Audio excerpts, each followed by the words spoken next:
Monday Night Raw, Brussels, Belgia, 2025, dan John freaking Cena, Mr. Hustle Loyalty Respect, ngedrop promo yang bikin internet meledak. Kenapa? Karena ini pertama kalinya dalam 20 tahun dia jadi heel. Yes, kalian gak salah dengar. Si anak emas WWE baru aja nusuk kita dari belakang, dan aku gak bakal bohong. Ini bikin aku shock banget. Tapi, kenapa akhirnya John Cena bilang, udahlah, capek aku jadi orang baik terus. Siap-siap, karena cerita ini gila banget, dan aku jamin, kalian belum siap buat twistnya.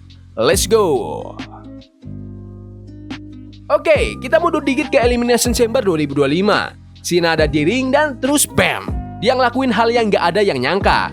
Heel turn. Bukan sekedar main-main, ini full on bad guy mode. Pria yang udah 20 tahun ngajarin kita soal loyalty dan respect, sekarang malah buang semua itu ke tempat sampah. Dan fans lumpuh. Serius, kita udah berapa tahun minta Cena jadi heel kan, tapi pas akhirnya terjadi, kok rasanya beda ya? Ini bukan heel turn biasa. Ini kejadian yang bikin suasana di arena langsung berubah. Dan sejak malam itu, satu pertanyaan gak bisa keluar dari kepala kita. Kenapa John? Kenapa? Nah, Raw di Brussels akhirnya kasih kita jawabannya. Dan buset, ini juicy banget. Jadi Raw mulai, Cena masuk ke ring dan dari cara dia jalan aja udah kelihatan dia punya sesuatu yang gede buat diomongin. Penonton udah rame banget. Setengahnya masih nge-chant Let's Go Cena, setengahnya Cena sucks. Terus dia ambil mic dan ngedrop bomb.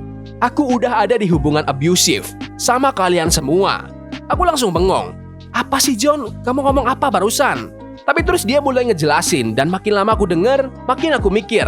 Anjir, dia ada benernya juga sih. Cena masuk ke full storyteller mode dan mulai buka semua unek-uneknya.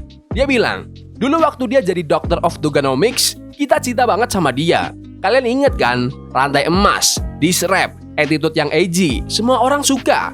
Tapi begitu WWE nge-push dia jadi wajah utama, kita langsung jadi fans yang nyebelin.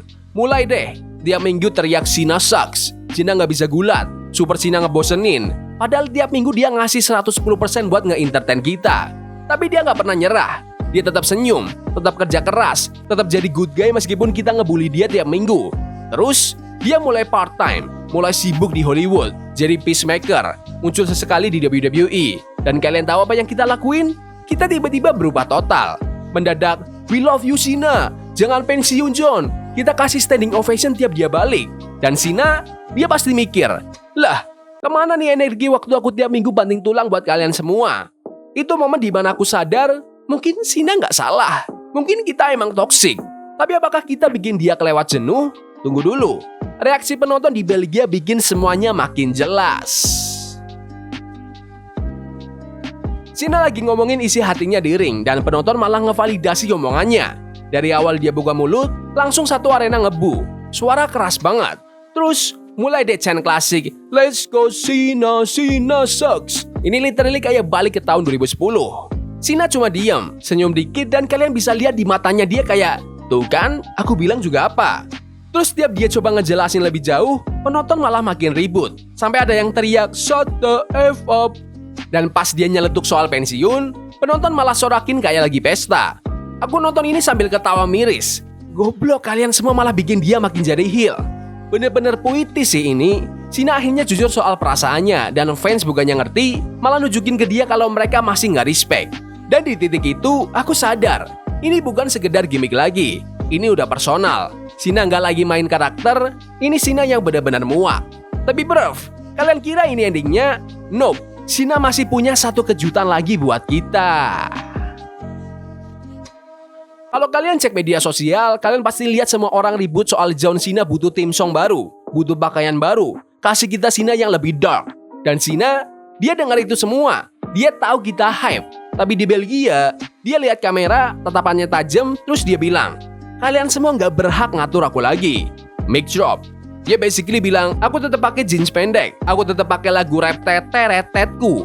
Aku tetap jadi Cena yang kalian hina-hina dulu. Karena ini milikku. Kalian gak pantas dapat Cena yang baru. Aku ngakak.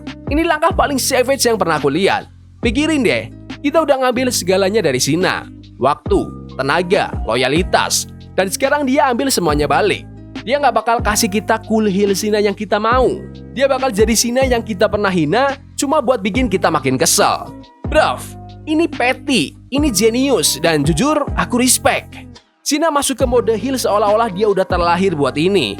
Dia bukan villain kartun yang jahat karena alasan konyol. Dia benar-benar seorang legenda yang akhirnya bilang, cukup, aku udah capek. Oke bruv, itu dia alasan sebenarnya kenapa John Cena akhirnya turn heel. Dari relasi toksik sama fans, reaksi di Belgia yang brutal, sampai revenge plan yang savage banget. Ini kenapa Cena tetap jadi GOAT, mau heel ataupun babyface. Menurut kalian gimana? Apakah kita emang pantas sedapat ini atau Cena yang lebay? Tapi habis ini apa coba? Dia bakal feud sama babyface favorit kita atau dia bakal pensiun dan ninggalin kita tanpa pamit? Aku punya teori tapi aku mau tahu pendapat kalian semua dulu. Komen pendapat kalian di kolom komentar. Yaudah gitu aja video hari ini. Jangan lupa like dan subscribe ke channel ini karena aku pengen 15.000 subscriber sebelum WrestleMania. Tolong bantu.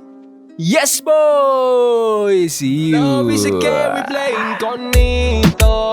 Forbidden fire on Nico. Burning for love we can hold. I wish we were impossible.